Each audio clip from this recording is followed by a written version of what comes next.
여러분 안녕하십니까. 더불어민주당이 국민임대차 보호법을 일방적으로 개정해서 통과했다가 거센 역풍이 불고 있습니다.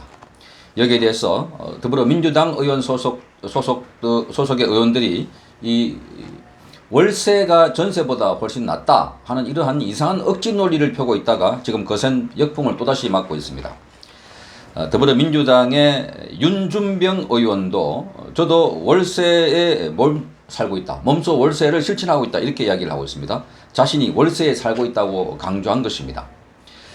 그래서 이걸 취재를 해봤더니 조선일보가 확인해봤더니 윤준병 의원이 월세가 사는 곳은 서울이 아닌 자신의 지역구 전북 정읍 고창에서 월세를 살고 있다는 것입니다.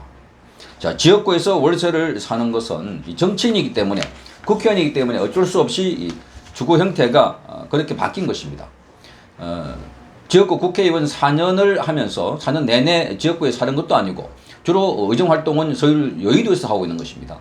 따라서 지역구에 임시로 거처를 마련하는 것인데 이게 일반 서민들이 사는 주거 형태와 같다고 볼 수는 없는 것입니다. 그러니까 자신이 국회의원이기 때문에 어쩔 수 없이 월세를 사는 것을 일반 시민들이 국민들이 월세를 사는 것과 동일시하는 것 자체가 잘못된 전제다라는 것을 말씀드리고 싶은 것입니다.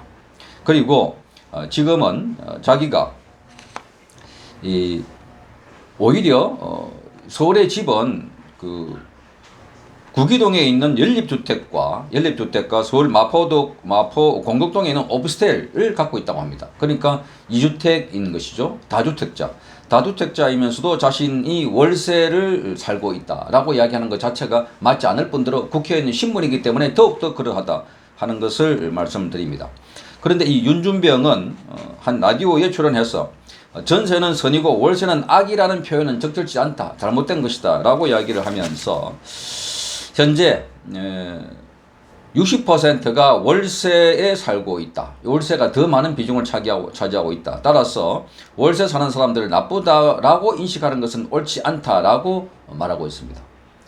그런데 우리 국민들이 지금 월세를 사는 것이 나쁘다라고 말하는 사람은 없습니다. 월세에 사는 것이 악이다라고 표현하는 사람도 없습니다. 월세에 사는 것이 전세 사는 것보다 주거 비용이 훨씬 더 많이 든다. 그래서 돈이 많이 들기 때문에 이거 자체가 선호할 수 있으면 월세보다는 전세에 살고 싶다 하는 것이지, 그런데 전세에 살 수 있는 환경을 계속해서 제도를 만들어서 월세로 살게 만드는 이 제도 자체가 문제 있다는 것이다.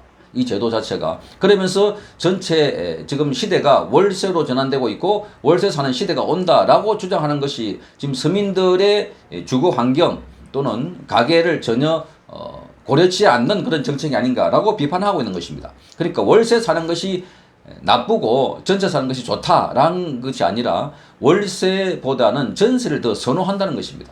그런데 전세를 선호하는데 이 전세를 선택할 수 없게 만드는 그 정책이 나쁘다는 것이지 월세가 나쁘다는 것이 아닙니다. 그러니까 이 윤준병은 엉뚱한 이야기를 가지고 자기의 지금 월세에 거주하고 있는 형태도 국회의원이기 때문에 특수한 경우를 일반화하고 있는 것 같고, 그리고 월세가 아주 나쁘다라고 이렇게 구도화해서 도식화해서 설명하고 있는데 이것도 그렇지 않다라는 것을 지금 잘 모르고 있는 것 같습니다. 그러면서 윤준병은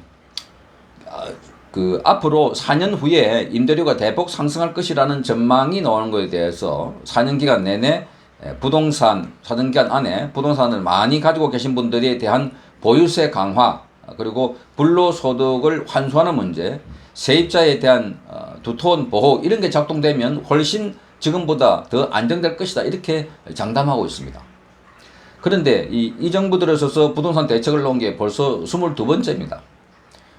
백약이 무효라고 할 정도로 부동산 대책이 먹혀들지 않고 있고 부동산 대책은 실패하고 있고 가격은 계속 오르고 있다. 지금 이 정책을 내놨는데도 불구하고 더 오르고 있다. 그런 면에서 볼 때 지금 자신들이 주장하고 있는 억지로 지금 이 정책이 옳다라고 주장하는 것이 얼마나 억지 주장인가를 다시 알기를 바랍니다.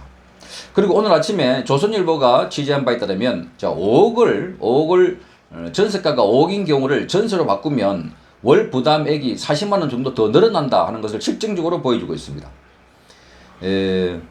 5억짜리 전세를 보증금 2억짜리 월세로 전환하면 1년에 1,200만 원, 한 달 기준 100만 원 정도를 월세로 내야 한다고 합니다.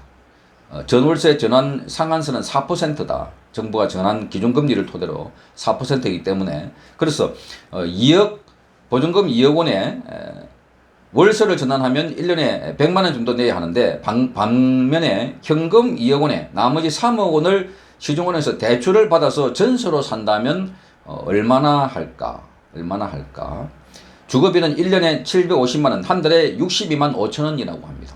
그러니까 전세로 사면 한 달에 62만 5천 원 정도 들어가고 월세로 들어가면 100만 원 들어간다. 그래서 전세가가 약 40% 정도 월세보다 부담이 적은 셈이다.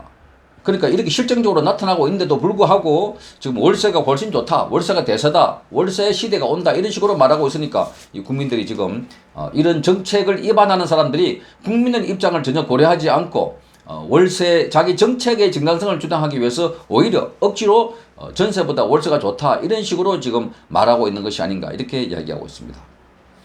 일방적으로 정책을 밀어붙인 사람들 그것도 결국은 국민들을 위한 것이라고 이렇게 경강부회하고 있지만 실상은 그렇지 않다 하는 소리가 들리는데도 불구하고 많은 지금 국민들이 길거리로 나와서 이 정부의 부동산 대책에 대해서 항의하고 저항하고 있지만 그게 옳다 이렇게 귀를 막고 눈을 감고 자기 정책만 옳다고 주장하는 사람들에 대해서 국민들은 그래서 이게 나라냐 네 거냐 이렇게 말하고 있는 것입니다. 이 나라가 네 거냐. 이러한 국민들의 여론을 제대로 듣고 부동산 정책을 입안해야 되는데 자신들이 만든 정책은 무조건 옳고 거기에 국민들이 맞춰 살라고 하는 것 이게 지금 문재인 독재 정권의 한 단면이 아닌가. 그것이 지금 부동산 정책에서 월세와 전세 사이를 강요하고 있는 이런 입법을 한 더불어민주당이 국민에게 하고 있는 소리가 아닌가 생각됩니다. 성창경 TV였습니다.